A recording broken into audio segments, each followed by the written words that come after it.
Gata nan ku. An yi wani mutum mai suna Malam Audi a can wani gari mai tsaunuka da ake kira Ramin Kura. Shi dai Malam Audi ya kasance mutum mai kwaɗayi da son abin duniya. Yana da ‘ya'ya guda biyu maza, Balela da Auta. Balela shi ne babba.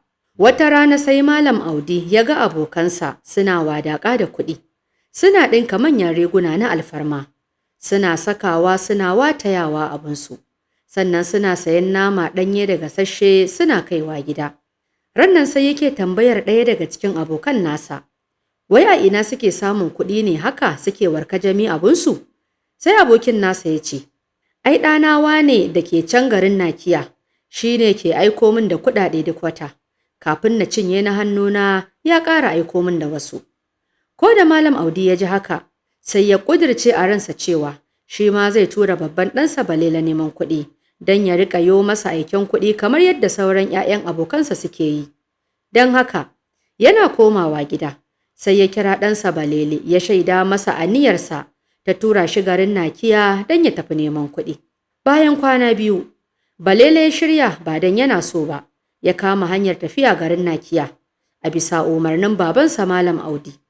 Haka Balele ya kama hanya ya tafi ba tare da sanin inda zai sauka idan ya je garin Nakiya ba. Domin kuwa bai taɓa zuwa garin ba, kuma bai san kowa a garin ba. Shi kuwa Malam Audi, tun da ya tabbatar Balele ya kama hanya ya tafi garin Nakiya da sunan tafiya neman kuɗi, sai gogon naka ya miƙe ƙafa, ya riƙa cin bashi a wajen mutane, da sunan idan Balele ya aiko masa da kuɗi zai biya kowa. Ana nan, har Balele ya kwashe tsawon shekara ɗaya da tafiya, amma bai taɓa aikowa da mahaifinsa Malam Audi ko ƙwandala ba. Har mutanen da yake cin bashi a wajensu suka fara yi masa maganar yaushe zai biya su bashin da yake ci a wajensu. Sai Malam Audi ya ce, idan ɗana ya yo aiken kuɗi zan biya ku. Sai su tambaye shi, to yaushe zai yo aiken? Sai ya ce musu, nan gaba kaɗan. Ana haka, wata rana Malam Audi ya fito ƙofar gida da buta a hannunsa, zai yi alwalar sallar la'asar.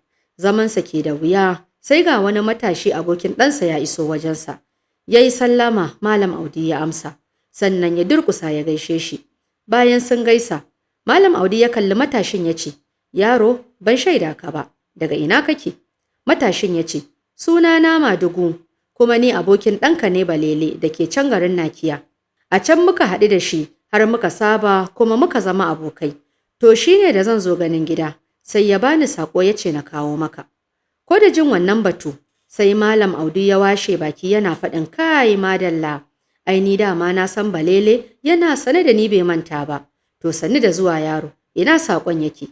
Madugu ya saka hannu a aljihu ya ɗauko wata envelope, ya miƙa wa Malam Audi ya ce gashi, wasiƙa ce ya ce a kawo maka, yana bashi ya yi masa sallama ya wucewarsa. Shi kuwa Malam Audi yana karɓar wannan wasiƙa sai ya fasa yin alwalar, ya miƙe ya shiga cikin gida yana murna.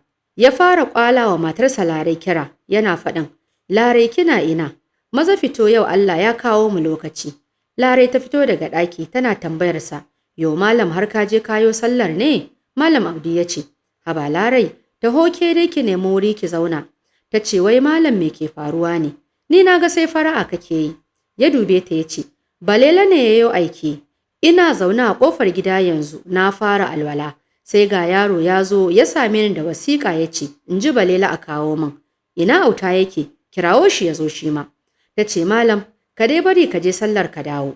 Ya ce, haba Larai, shin kika sani bana ko Makka za mu je? Balela ya biya mana, maza ki kira Auta don Allah. Larai ta buɗe baki ta ƙwala wa Auta kira. Auta ya zo da sauri.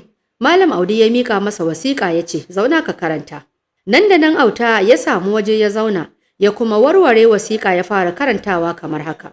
Wasiƙa daga hannun Balela zuwa ga Baba, Assalamu alaikum. Bayan gaisuwa da fatan kuna lafiya Baba, Allah ya sa haka amin. Bayan haka, Baba na rubuto wannan wasiƙa ne domin na shaida muku cewa ina so zan dawo gida, amma ba ni da kuɗin mota. Ko da Auta ya zo nan sai ya yi shiru da karanta wasiƙar, ya kuma ɗaga ido ya kalli babansu Malam Audi, wanda a take ya ga fuskarsa ta sauya alamun ransa ya ɓaci. Malam Audi ya ce, mu je Auta, ci gaba da karantawa ina sauraron ka. Auta ya ci gaba da karanta wasiƙa, ya ce saboda haka Baba, don Allah a turo min da kuɗin mota in dawo gida. Ku huta lafiya, ni ne ɗanka Balele. Auta na gama karatun wasiƙa babu ko jira. Larai ta miƙe ta kakkaɓe zaninta ta bar wajen cike da takaici. Shi kuwa Malam Audi kumatunsa har wani numfashi suke yi saboda yanda ya fusata ransa ya ɓaci. Ya kalli Auta ya ce, Auta, maza je ka ɗauko biro da takarda. Ban zuwa ko ina sai an rubuta masa amsa.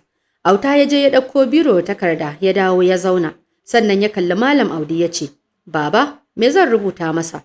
Malam Audi ya ce, Ka rubuta cewa, ni Malam Audi ɗan Bahago jikan Balan Tudu. Na ce ya tabbata a can har ƙasa ta naɗe kar ya dawo. Yana faɗin haka ya juya ya tafiyarsa cike da fushi. To masu sauraro, shin wani darasi kuka ɗauka a cikin wannan tatsuniyar tamu ta Malam Audi?